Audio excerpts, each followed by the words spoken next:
Hi everyone, this is a follow on from the question that Marcus asked in class today.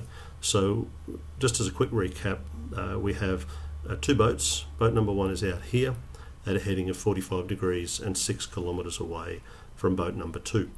I've chosen to put boat number two at the origin of the coordinate system. That was my choice. Could have put the other way around, wouldn't really matter. So boat number two starts at coordinate 0, 0 and it was moving 18 kilometres per hour due east along the x-axis this way. Boat number one, if we think about the triangle for a moment, we'll see that the base of the triangle is 6 cosine 45 and the height is 6 sine 45. That's 3 root 2 for both coordinates, and boat number one is moving south at 12 kilometres per hour. Our job is to find the minimum distance between the boats. As they move along, they'll get closer together.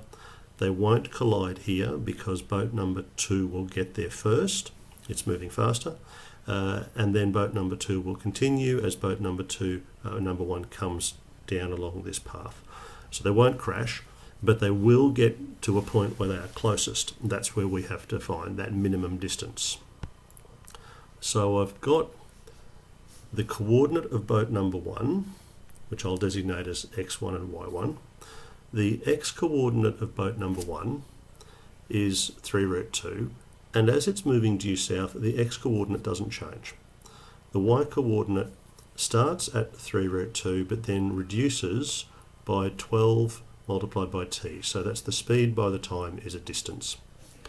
Boat number two, on the other hand, it starts here at 0, but its x coordinate increases at the rate of sort of 18, so 18 times t gives the x coordinate, and the y coordinate is 0 and it doesn't change as it moves to the right.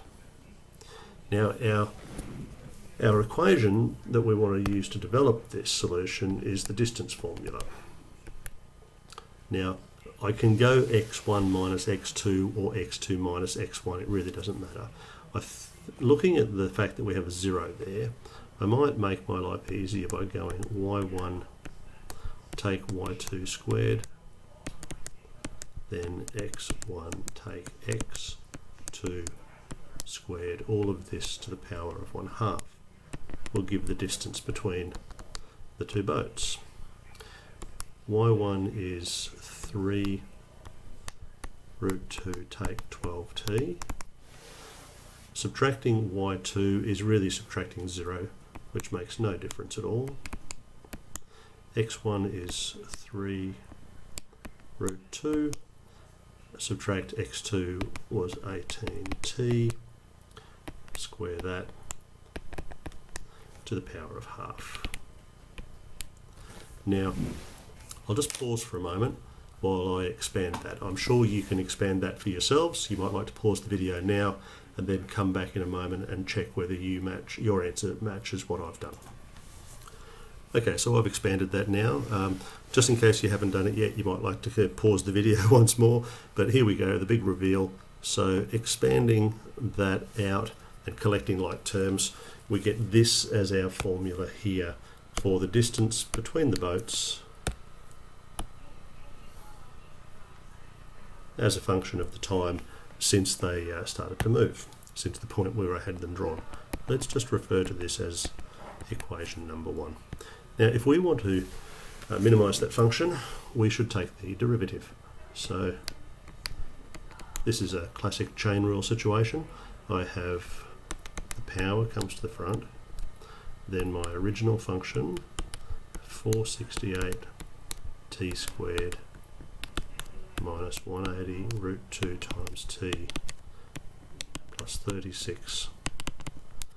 Sorry, reduce the power, that should be power of -1/2. Now, it's a chain rule, so I have to multiply by the derivative of the function which is inside these brackets. 2 times 468 is 936t minus 180 by root 2. Now let's express that as a fraction, a rational expression.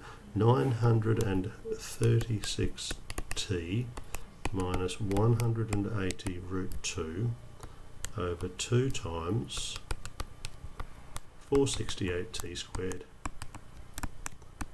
minus 180 root 2 times t plus 36 to the power of half. That's our first derivative.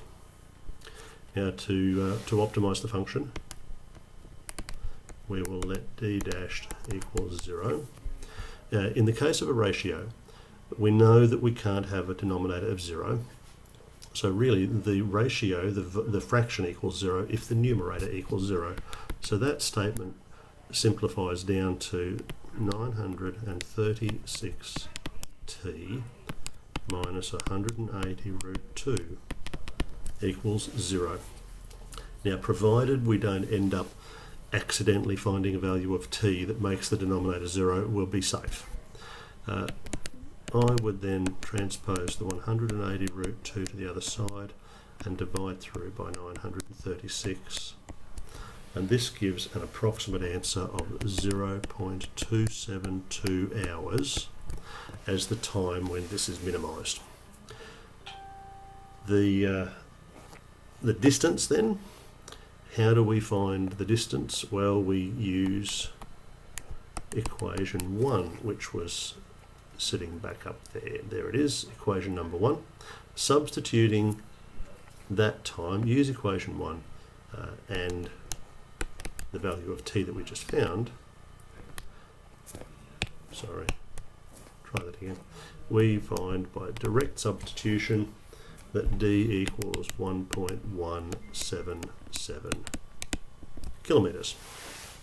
Now, how do I make sure that that is actually a minimum distance and not a maximum distance? Well, the classic thing would be to take the second derivative, but the derivative of this thing, that would be a bit of a beast. I'm not really keen on trying the derivative of that. We'd need to have a quotient rule, and then as part of the quotient rule we'd need a chain rule for this denominator. It could be done, but it's really a lot of effort for probably not. There's probably better ways to do this.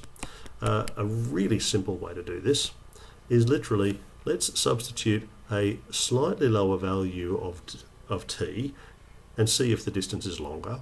Then substitute a slightly larger value of t and see if the distance is longer, so that we know we've got a local minimum. Either that, or we could graph equation number 1 on our graphic calculator. I might just pause the video while I get that happening. Okay, here we are.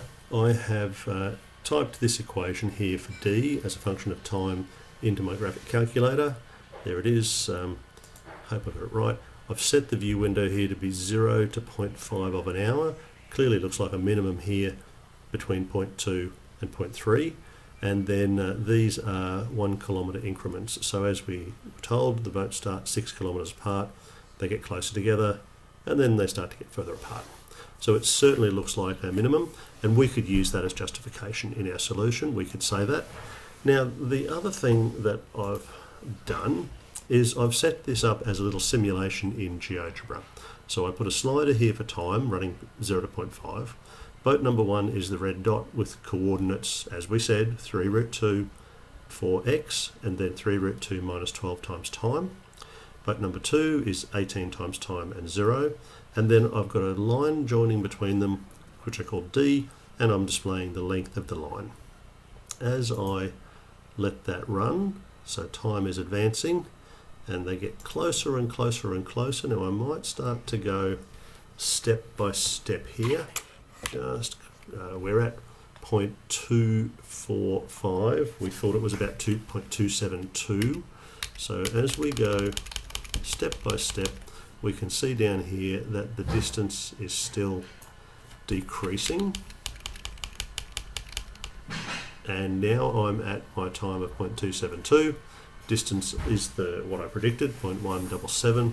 Now if I take one more time step, it should start to increase. There we go. And so now the boats are getting further and further apart as time advances. So that was a pretty quick, easy little visualization there in GeoGebra. And of course it had to match exactly what we had calculated out here. So thanks Marcus for that question. That was a oopsie, where did it go? That was a pretty interesting question, and hopefully that will help.